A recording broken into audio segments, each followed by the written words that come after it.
వృశ్చిక రాశి. వృశ్చిక రాశి వారికి ఇప్పుడు పరిస్థితి ఎలా ఉంటుంది అని అంటే, ముందుకు వెళ్ళలేము, వెనక్కి రాలేము అన్నట్టుగా పరిస్థితి ఉంటుంది. ఎక్కడికి వెళదామన్నా అపవాదులు ఎదురవుతూ ఉంటాయి, క్వశ్చన్స్ మార్క్స్ ఎక్కువగా వస్తూ ఉంటాయి. ఇది జరుగుతుందా, నువ్వు చెయ్యలేవు అంటే మిమ్మల్ని డిస్కరేజ్ చేసే వాళ్ళే ఎక్కువగా ఉంటారు, ఎంకరేజ్ చేసేవాళ్ళు ఎవరూ ఉండరు. అండ్ హెల్త్ కూడా కొంచెం కాంప్లికేషన్ అవుతుంది.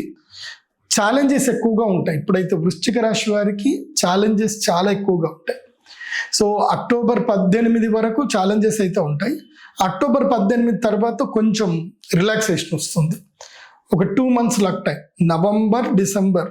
సో అక్టోబర్ 18 నుంచి ఆల్మోస్ట్ డిసెంబర్ 18 వరకు లక్ టైం ఉంటుంది. కాబట్టి ఈ మిడ్ టర్మ్లో ఏం చేయాలి వృశ్చిక రాశి వారు అంటే, ట్రావెల్ చేయాలి, ఎక్కువగా ప్రయాణం చేయాలి. అందుకే ఈ వృశ్చిక రాశిలో జన్మించినటువంటి మన గౌరవ ప్రధానమంత్రి గారు కూడా ఈ టైంలో ఎక్కువగా